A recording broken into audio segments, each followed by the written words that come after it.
All right, welcome back to One True Podcast alongside Zach Smith. I'm Brice Cherry.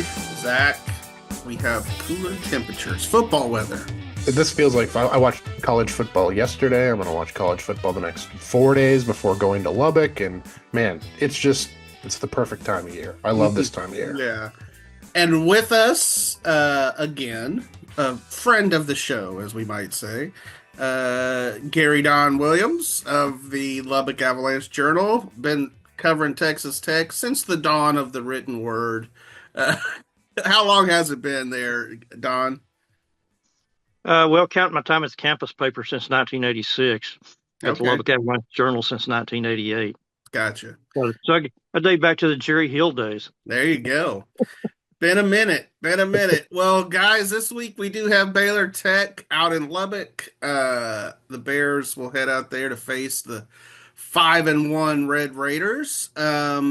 So my first question, Kirby, Hocutt, and Mack Rhoades probably aren't going to like it, but let's play what if anyway. They're probably not listening to this podcast. So back in 2020, when Matt Rhule left for the NFL from Baylor, Joey McGuire was a serious candidate for the Baylor job. And he was especially beloved by Baylor's players at the time. So let's pretend that Joey actually got that job instead of Dave Aranda. How would the trajectory of these two programs have changed? What do you think? Well, that's a great question.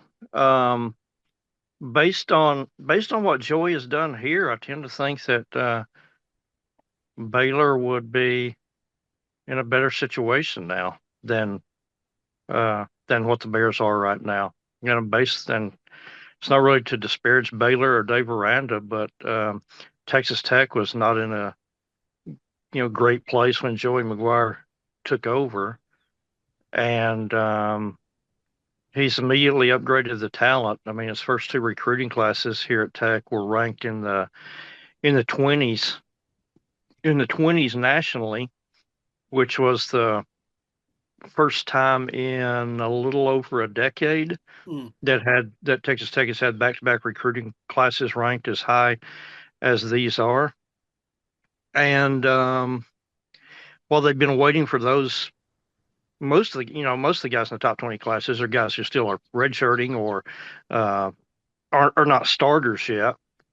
But in the meantime, they've hit the transfer portal. They've developed guys who are already here on campus, and now Joey McGuire, in 2.5 years as Texas Tech's coach, his record is 20-12, and that's the best start in 32 games since Steve Sloan back in 1975 to 77, which the 76 Texas Tech team there, Steve Sloan went 10-2, and so really, I mean, it's hard to do better at Tech, considering the backdrop of the previous decade had been pretty ugly, not good at all. It's hard to do better under those circumstances than what Joey McGuire has done at Texas Tech. And I tend to think if he were at Baylor, it might be possibly even better just because of proximity to, the recruiting hotbed. So, and certainly he would have had the continuity there. He was already established in that program. Who do you think Tech would have hired at the time if they hadn't gotten Joey? Well, actually, Joey was not Texas Tech's first choice. It's the guy that they really wanted most and were impressed by when they interviewed him was Jeff Traylor, who ultimately, of course, got the job at UTSA. And what Jeff Traylor told the Tech interviewing committee was that he didn't really feel right about leaving the job that he had at that time after he'd only been there for, I think, 1 year, his first year. And so it just didn't think the timing was right. Now, there are Tech folks who feel like that was a convenient excuse. He was just holding out for a bigger job, maybe like UT or something. But so Joey was probably their second choice. And if when let's say, okay, they didn't get Jeff Chadler. Let's say they didn't get Joey. I don't know. There's contingent of folks out here who wanted Art. I don't think Art ever would have been hired out here. Um, I just think there was too much opposition to him, I think. Sure. Yeah. And so it would have been interesting to see if Joey had not if they had not gotten Joey, who Right. Texas Right. Tech would have gotten. Zach, what do you think? Yeah, I think that Don nailed it. I think Baylor would look a lot like Texas Tech does right now. There's a lot of momentum there. And, he mentioned the recruiting class last year. Last year, Tech had the best in the Big 12. Baylor was 62nd in the nation, which was almost dead last in the Big 12. So there's a difference there. But I think that, you know, and you look over that span that Joey has been at Texas Tech. He's won 20 games. Aranda has also lost 20 games at Baylor. So it's the dichotomy there is, jarring a little bit. But what Baylor does have, and Dave does have, and I guess Joey was on that staff too, is a Big 12 title. And whoever's guys that was, it doesn't really matter. Dave won a Big 12 title, and that's something that Tech can't say. So how much time does that buy him? And that's got to mean something. That's something that Tech definitely does not have. Right. It's fun to play what if and to say, well, if Joey had been hired, does Baylor still win the Big 12 title that year? Well, like you said, he was on the staff anyway. It's it's probably not lost on people that they kind of went downhill after Joey left. Um, I mean, what he does well really contrasts with Aranda, and that's things like he's very gregarious. He's very entrenched in Texas high school football culture and all the coaches around, and thus makes good connections and signs good recruiting classes. Um, so I just thought it was an interesting thought exercise. Well, So guy, here's one other thought on that, and that is, as you guys very good rightly pointed out, would Baylor have been as good that next year had it been Joey instead of Aranda? That's definitely a fair point because Texas Tech's to the degree that Texas Tech had hesitation and pause on hiring Joey McGuire. The reason was because he had not been a coordinator at the college level, so there was even though they liked and acknowledged all his positives, there was still a degree of keeping their fingers crossed mm-hmm. because of he had not led the big group of guys. He had not led an entire offense or defense, let alone a team. And Joey, countered that by saying, when I was head coach at Cedar Hill, I was coordinating everything and talking to teachers and administrators and everything. So, and he said straight up that when he was at Baylor, I mean his ambition was to be a head coach, and so he said he was taking notes. He was like a puppy dog around Matt Rhule about things that he was going to need to be aware of and need to do when he became a head coach. Well, and I think the fact that he was the associate head coach gave him a good view of Yeah. that too. So guys, the last time Baylor went to Lubbock in 2022, the Bears shocked the Red Raiders. I was there that night. It was crazy. 45-17. Spoiled Patrick Mahomes night for Jones AT&T Stadium. And it was probably Baylor's best and most complete game that they played that entire season. Um, so what are the odds of a repeat of that situation? I feel like I know the answer, but go ahead. Well, I think it's unlikely that the Bears would win by 28 points, 4 touchdowns.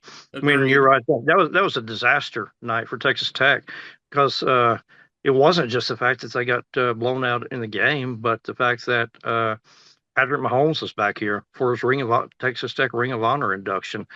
So it was really much anticipated night out here. That game sold out, I want to say 3 weeks in advance, a month in advance, something like that, at a time when Tech was not selling out many games.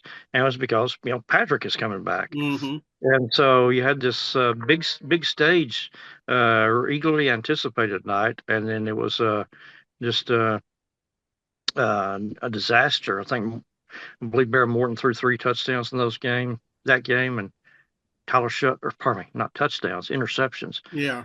And I think Tyler Shuck threw an interception that AJ McCarty returned for a touchdown.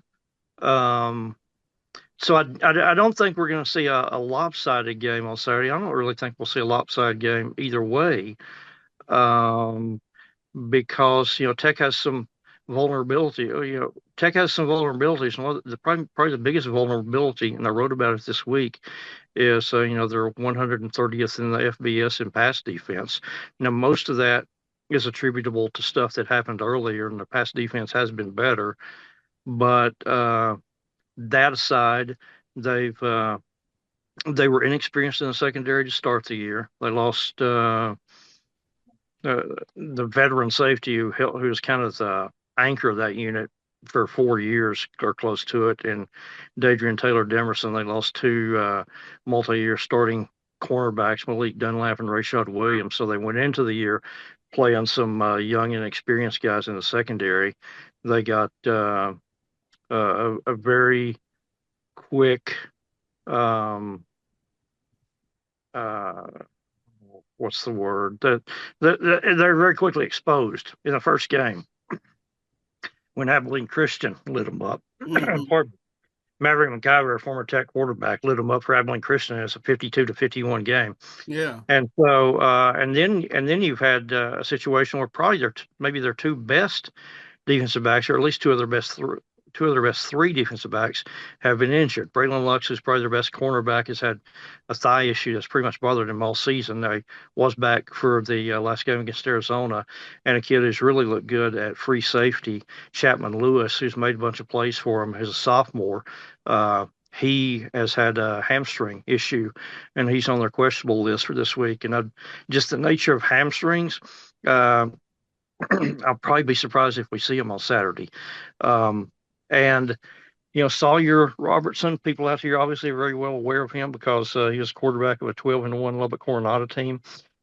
Tech kind of bypassed him because they like Brandon Morton a little bit better during that recruiting cycle. But I wrote a column this week about, even though Texas Tech is 5-1 or 3-0 in the conference, the toughest part of their schedule remains. And one of the big reasons why it's the toughest part is because they're about to face the better passing teams in the conference with Baylor, with what Sawyer can do, with Josh Hoover at TCU. Iowa State has a couple of really productive receivers, and Colorado with Shadur Sanders and Travis Hunter. So even though Texas Tech's 5-1 and 3-0, there's a lot of there's kind of this you're going to have to upgrade your game, and you're going to have to rush the passer better and defend the pass better than you did in the first half of the season. Zach?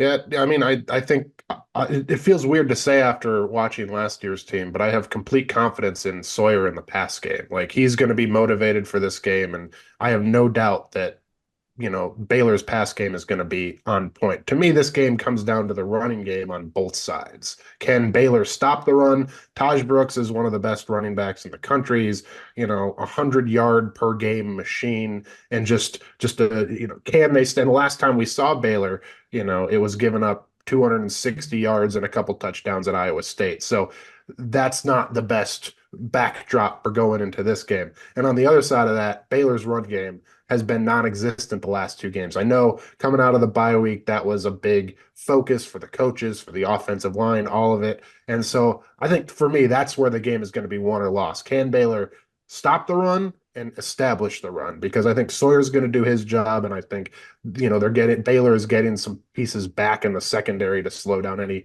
Texas Tech passing game. So that, to me, it starts up front, running the ball. That doesn't seem to bode well for Baylor since they haven't run the ball well lately in a while. Well, yeah. So as Don mentioned, Texas Tech 5-1 on the year, 3-0 in the Big 12, and yet unranked in the top 25. In fact, if you look at it this way and go into the receiving votes category, the Red Raiders would be the equivalent of 32nd in the AP poll.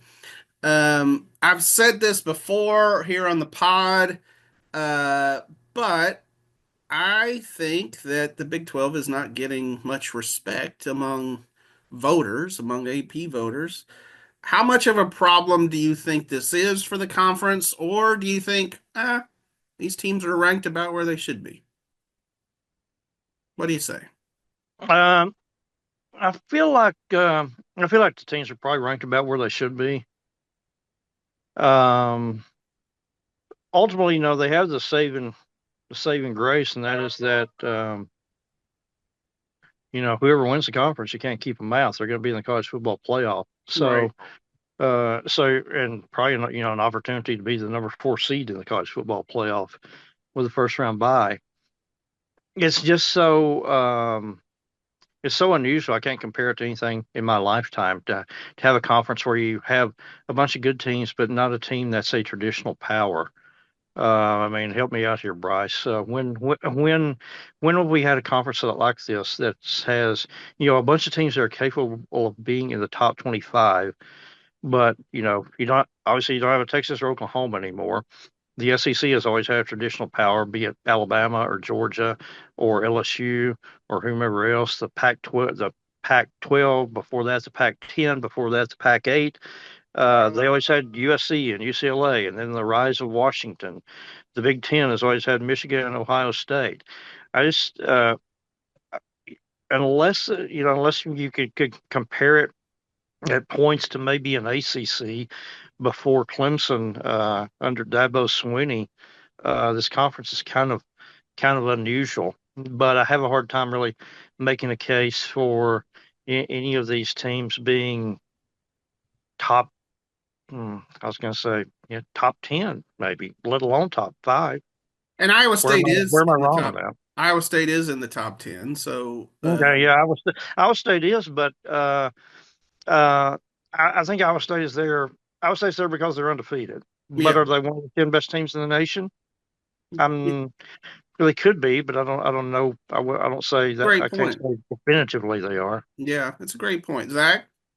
Yeah, I think it's a big problem for the Big 12. You want to have a game like Ohio State and Oregon where the nation is there and everybody's watching, and like that is the very clear game of the week, or Alabama Georgia, or Clemson Miami when that one eventually happens. Like the Big 12 doesn't have that. Like if it's Iowa State versus BYU, like is that going to get college game day? Like, is that a game day game? I don't think so. And I think that's a big problem for the Big 12. And I mean, even you look at what's happening with Ashton Genty and Boise State, like, would they get the 4 seed if they go, if they have one loss to Oregon, would Boise State get the 4 seed over a Big 12 champion? I could make that argument. And that's not a good thing for the Big 12. So I don't like the way that things are trending for the Big 12. I know I love Brett Yormark and the ways, like what his ideas that he's doing, bringing to the conference, but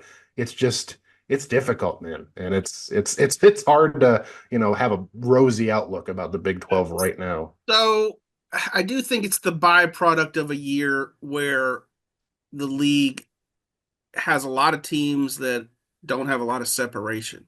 That there's just not one team out there that is like head and shoulders better than the rest, and everybody can go, man, that team is good.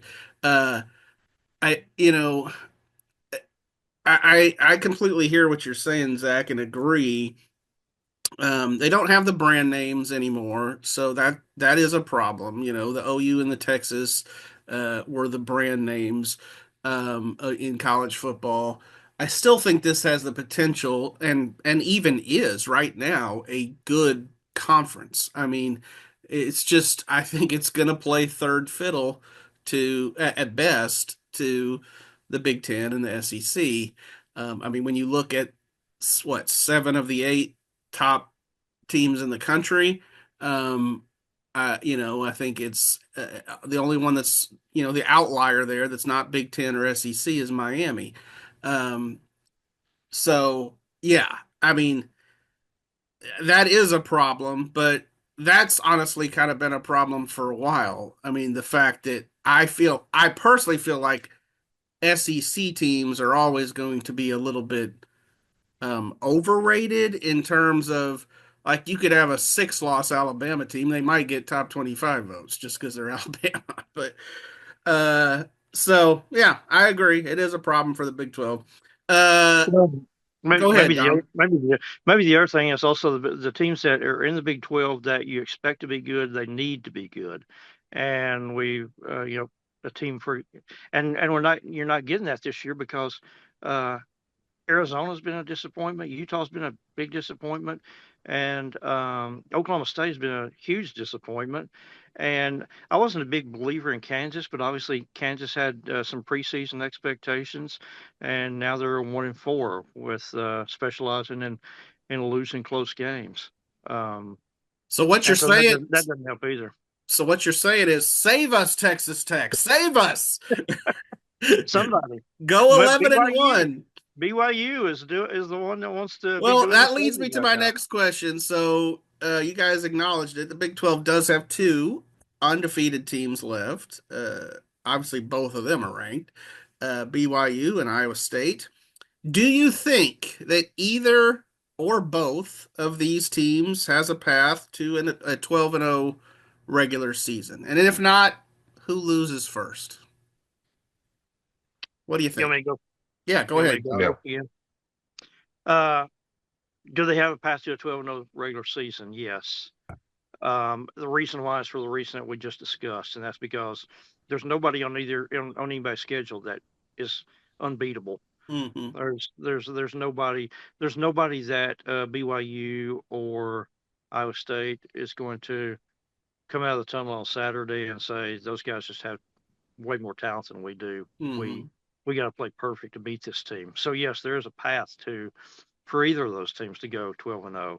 Will either of those teams go 12-0? I don't see it happening.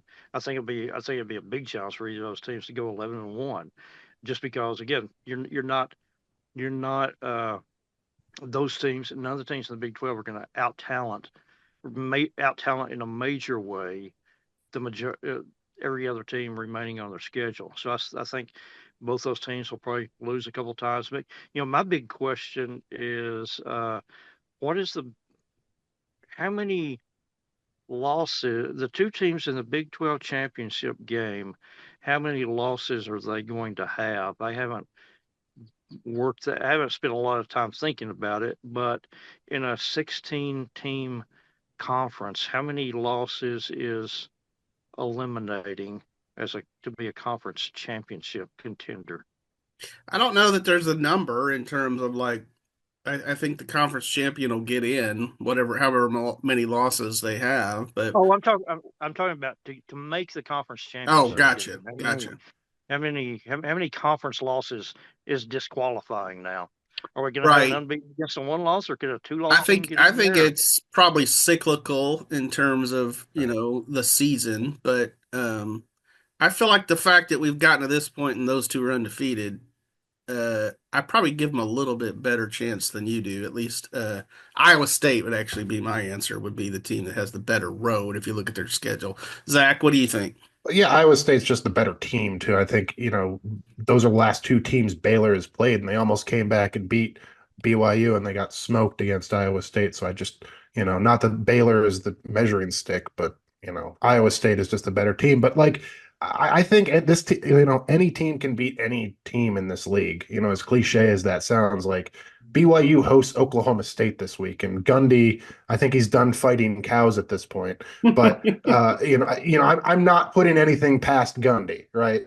And then they have obviously that big game against Utah is always a big game, and then Iowa State ends the year with Farmageddon against Kansas State, and that's always a big game. So, I think it's unlikely that both of these teams are undefeated, or even one of them is undefeated, and but I think Iowa State is the clear pick if you had to pick which one has the better chance.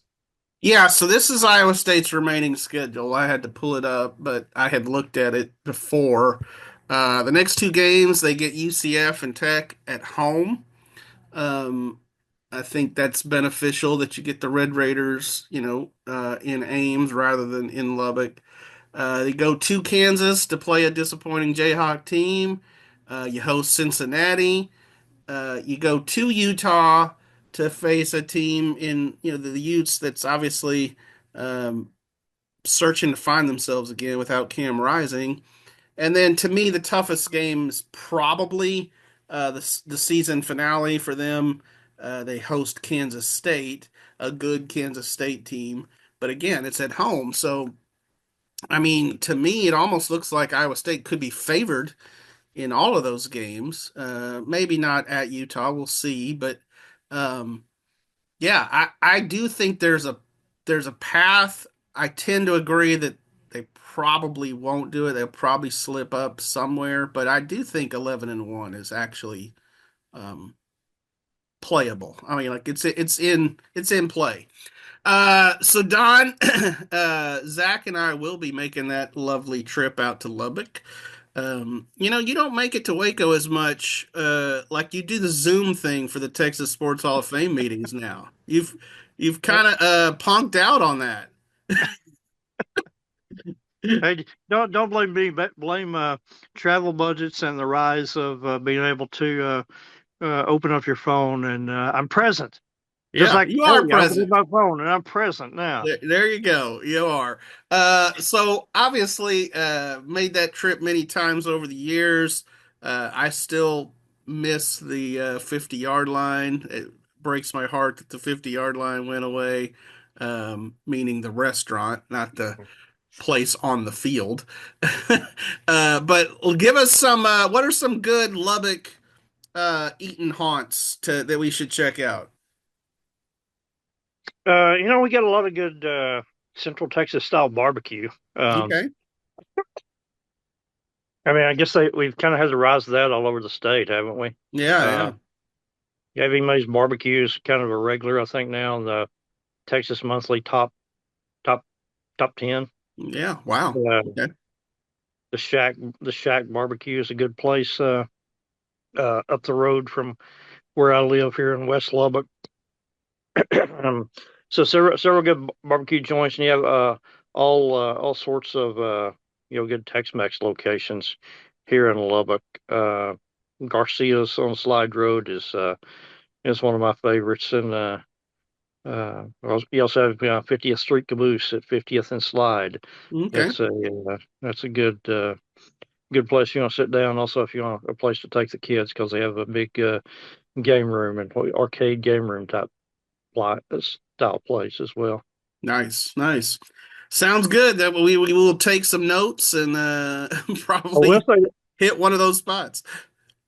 I will say this: bring a jacket this weekend because the first really this morning's kind of the first time it feels like fall in Lubbock. I don't know what the overnight low was. I looked at the forecast last night, and the overnight low was forecast to be 41, and the high today is supposed to be 64.